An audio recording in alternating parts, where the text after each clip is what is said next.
Hello, welcome back to Fix More, Waste Less, where I try and fix broken electronics and keep them out of the landfill. Today, I have an original Nintendo Game Boy that apparently doesn't want to power on.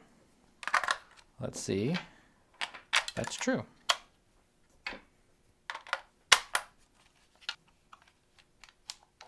Yeah.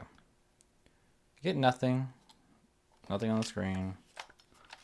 So when I do this, so let's see what we can do to fix that. All right, first thing we need to do is get this apart. I mean, it does look corroded, so I'm gonna hope that it's just this corrosion causing the issue, and if we clean that up, maybe we'll get a working Game Boy, but we gotta get this apart to find that out. I'm gonna use this kit from iFixit. We're not a sponsor, but they're Y screws. So you might need a special kit to get these out. Even back in the day, in the 80s, Nintendo was trying to prevent you from opening their stuff up. Same thing. Let's see. There we go. And this one is just come off. Okay, so open this up. There it goes. Falls out. And let's see.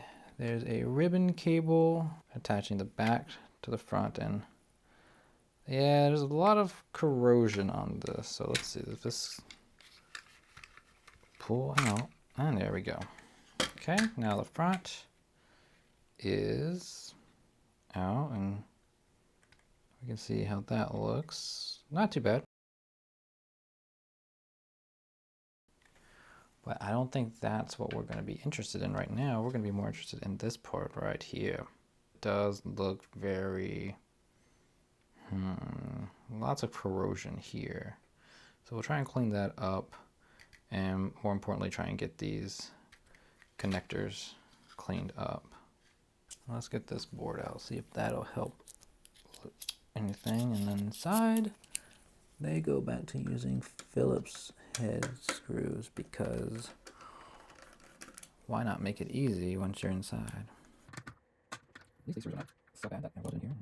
So, and there's your entirety of the Game Boy.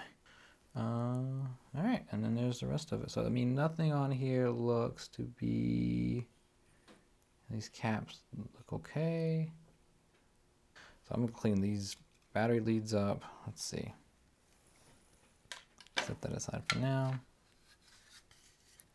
This doesn't look too bad. Still, these parts need to come out. We'll take this apart as well, just to take a look at this board. And yeah, these are all the same. Nice job of using the same screws everywhere. I think, yeah.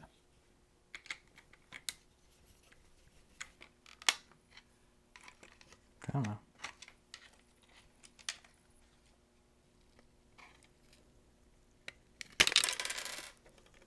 Okay. Well, we can clean this out more now that we've gotten it further apart, which is not a bad thing to do. I bet this thing hasn't been cleaned in for ages.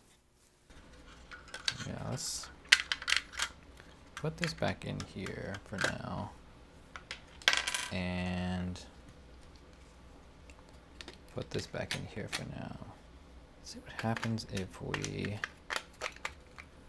just put these in. What am I getting in terms of voltage? I'm going to test out. So with the power switch off, I'm getting, let's see.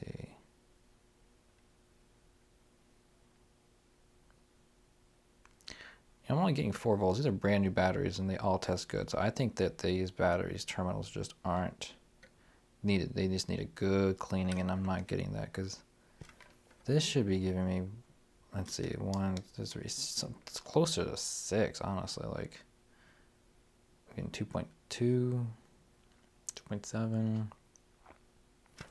But then when you switch on, come on, it drops way down to 0.4.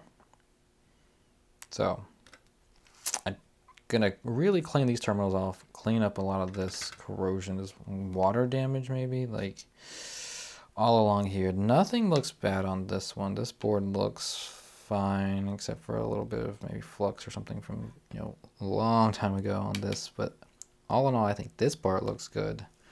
It's really this, and maybe I guess the headphone jack down here has got a little bit of corrosion on it. So clean that up. These don't look bad. Yeah, because this is just, you know, 0.4 volts, but turned off. And this one's just really killing the batteries by drawing all of the voltage out of it, and it's eating my batteries, which is possible. But let's see. Take one of these batteries out, and battery still says it is at 1.6. So, you know, should be 1.5, 1.5, 1.5. You know, add that up. That's how it works, right? So it should be 6-ish.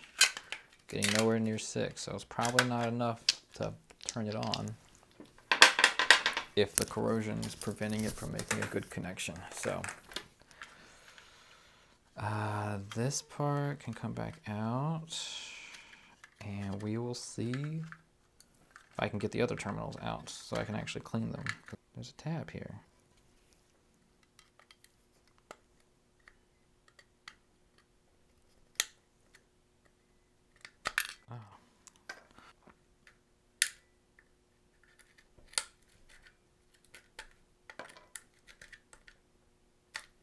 I mean, these don't look great for sure. Yeah. We'll give them a little bit of a bath in a little bit of white vinegar. Just enough to coat this for a bit. Help get some of that corrosion out of the way. I don't want vinegar all over my hands. I'm gonna put some gloves on. As you probably know, when old batteries are left installed for prolonged periods of time, they can begin to leak. This leakage is commonly referred to as battery acid, but actually in these typical alkaline AA's that we often use, the leakage is a base and not an acid. That's why weak acids like vinegar or lemon juice can neutralize the base and help to remove it.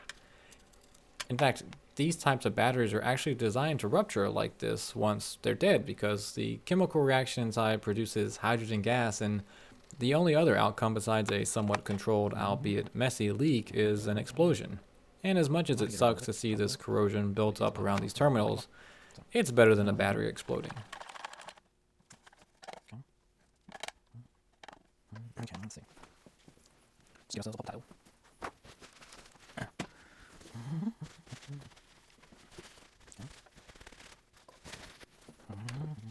This is the best one, for sure. Silicone and some isopropyl, just to clean up.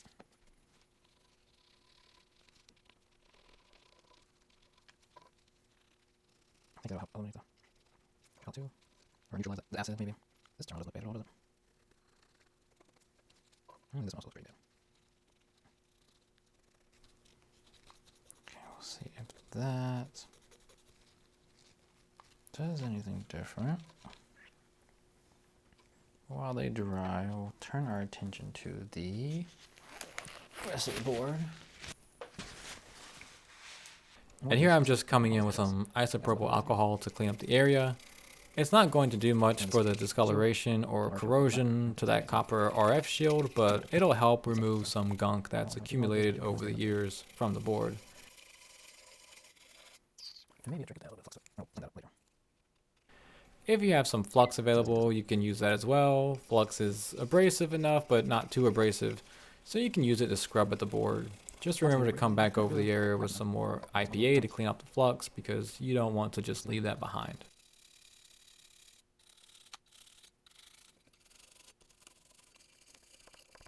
And you can more alcohol to kind of neutralize the flux. So.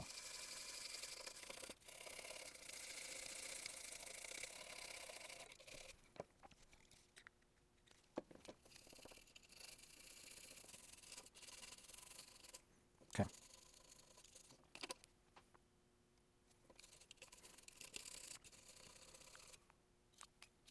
Okay.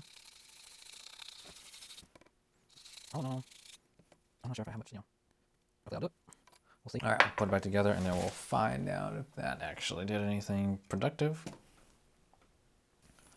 Be very careful with this part, but I want to get a little bit of the vinegar and just touch up around these because they're still a little bit iffy. I'll just take these off if you're so willing, but I'll make this about doing that. I just want to soak these guys in some vinegar. I mean, that side is definitely corroded. You can see the green. Yeah. But for like connections like these thermals, it's not that. Just make sure you clean off any flux or vinegar on the board before testing it or putting it back together.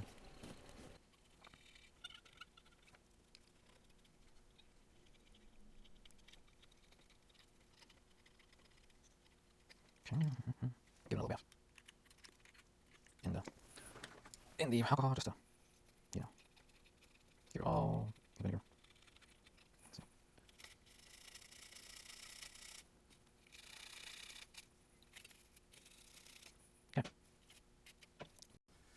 Okay. Before we put it back together, let's actually clean this area out too.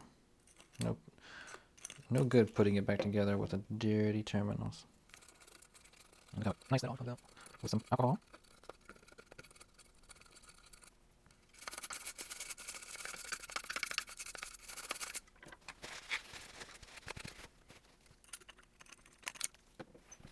Okay. Let that dry. And come over to this side.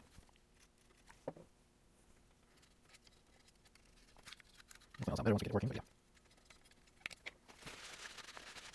Okay. Good enough for that. There we go. Okay. Don't really need this in here, but we'll do it okay, just for fun. So let's see, 1, 2, 4. Ah, look at that. Didn't even have to turn it on because it was already on. So we do have power. Now are we gonna get see? And a little anticlimactic since I didn't get to actually turn the power on, but there you go. So switch, power.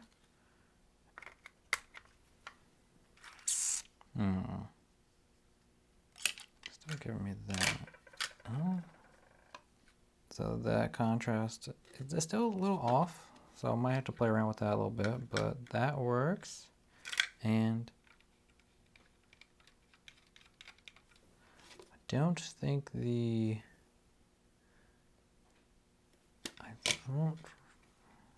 I don't think the speaker's working.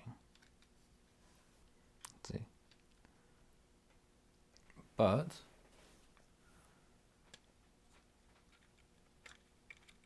the speaker's not working.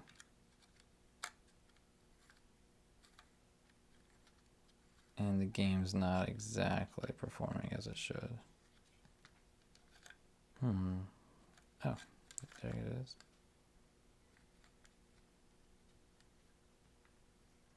So I'm gonna play around with it a little bit, see if I can fix that. See if I test out the speaker. The speaker looks a little damaged, so I guess I won't be too surprised if that is broken. If your Game Boy isn't playing any sounds out of the speaker, test to see if it plays sound out of the headphone jack. That'll help narrow down your issues to whether it's a main audio issue or a speaker issue. Plug in. Oh, okay. I don't know if you can hear that. I do get sound from that, so at least the sound's playing well. It's just the speaker. There's also a switch in the headphone jack that either routes the sound through the speaker or through the headphones, and that can sometimes get stuck in a position to where the system thinks there are headphones inserted when there aren't, and therefore there's no sound going to the speaker. You can test this with a multimeter actually and see if you get any changes in continuity when you insert and remove the headphones. You see no continuity on these pins when the headphone jack is in because the audio is being routed to the headphones, and when I remove the jack, the piece inside now makes contact and the audio gets routed back through the board and to the speaker. That and the decrepit state of the speaker kind of confirmed that the issue is with the speaker itself. I'm just going to buy a new speaker, reattach it, and then see about that. And we'll be back once I get that. And now that we have our speaker, let's get it out of the packaging. I got the speaker from Handheld Legend. I don't know, saw them online. Seem to have a decent price for speaker. Lots of replacement parts for old consoles like this. And there's our new speaker. Okay, let's get it out of the packaging. So, Handheld Legend. Sure, that's cool. And the new speaker. A little adhesive for it. And then, well, at least it looks like a much more robust speaker than what we currently have on there. First thing we gotta do is get the old speaker off.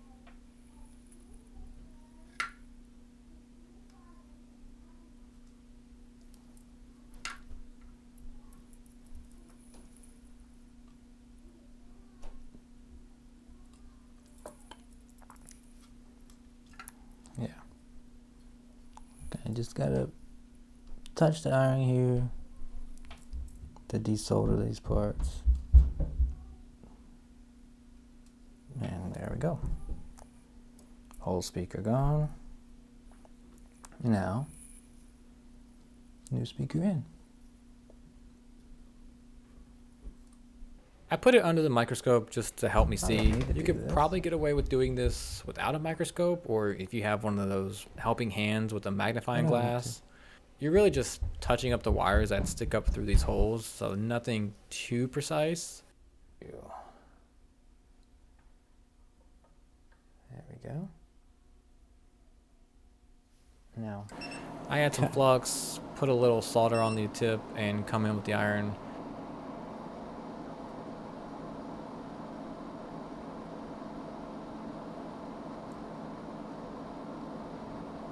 And just like that, we've got a new speaker wired up. Just need to clean the area up with some IPA before we're done with it.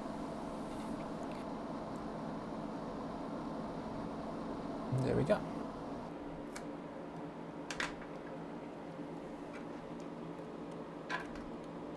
At first, the speaker still didn't make any sound, and so I started to worry that it was something more serious, but then after some finagling, the sound started to come through. So it should Don't work. know what that was about, but as you can hear, it works. Oh. That's weird. Okay, maybe it just needs to be reset. I don't know. So now the only thing left to fix is the screen. I think the best way to actually fix the screen is to remove this bottom part right here, which is already kind of loose. And remove this thin strip of adhesive. So it seems the reason for the vertical lines is that this thick ribbon cable, which controls the screen, starts to pull loose over time. Whether or not it's a soldering joint or something else holding them in place to connect the proper signals, I don't know, but if you run your soldering iron over the affected area, you can see them slowly start to correct themselves. You want your iron temperature to be fairly low. I started around 250 Celsius and then slowly worked my way up to 280 Celsius because it wasn't doing much at the lower temperature. That's not hot enough to melt the ribbon cable or damage it, so there's no worries there. And now it did take a while for the connections to mesh back up, and I noticed that sometimes the vertical lines didn't actually fix themselves until after I removed the iron and the area cooled. So just stick with it and be patient, and you should be able to remove those lines as well.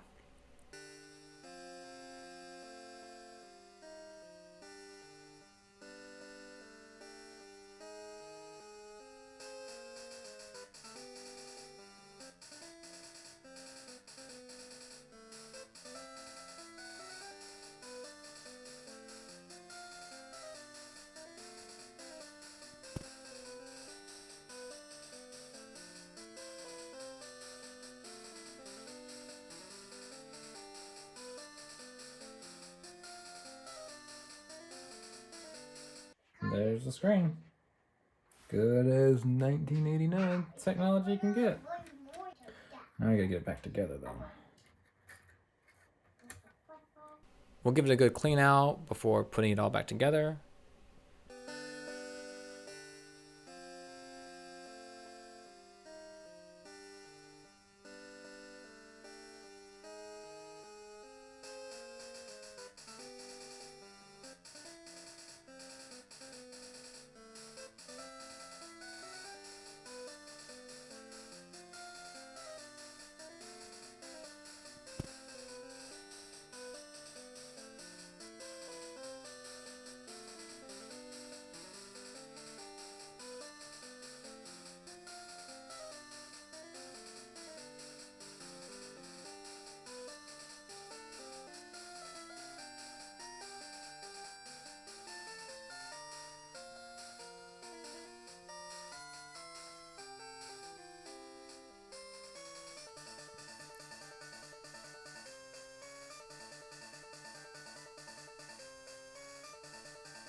And don't forget to put this rubber strip over the ribbon cable before putting it back together like I did.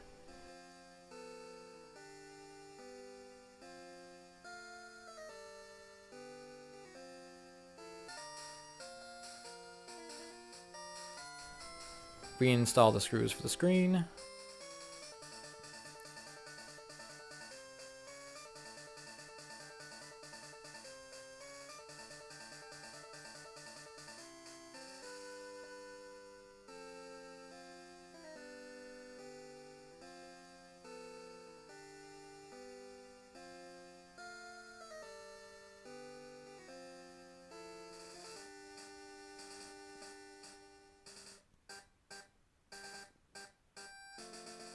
Reattach the ribbon cable.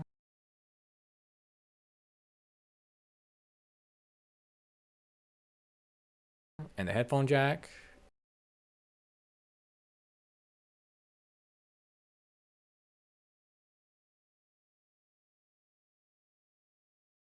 And the power button if yours fell out.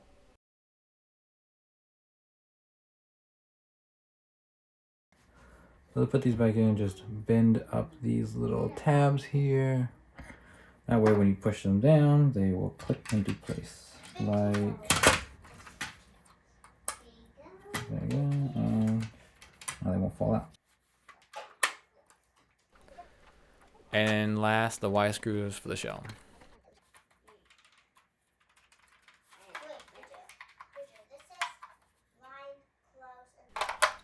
Now the moment of truth.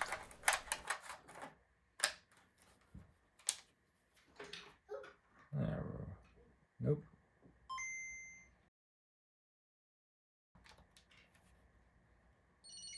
Yeah. This is. All in all, I'd say that's a pretty successful repair. We took a Game Boy with no power and gave it power, no sound and gave it sound, and a dying screen and brought it back to life. I hope you enjoyed this video and learned something useful from it. If you did, I'd love to hear what in the comments below. And if you have any questions, please feel free to ask. I try to answer all questions that are respectful, as everyone, including me, is in a different stage in their journey to learn more about repair. And one thing I've discovered is that there is rarely just one correct solution to any problem. And if you enjoyed this video, please consider subscribing to the channel so you can be alerted when the next one comes out. I'm trying to upload on a more consistent schedule, but life seems to have a way of getting in the way of best laid plans. Especially when I get distracted by playing Pokemon Gold. This looks, by the way, this looks absolutely horrendous on an original Game Boy. Game Boy Color is so much more vibrant and clear. I mean, oof. Alright, let's get that guy.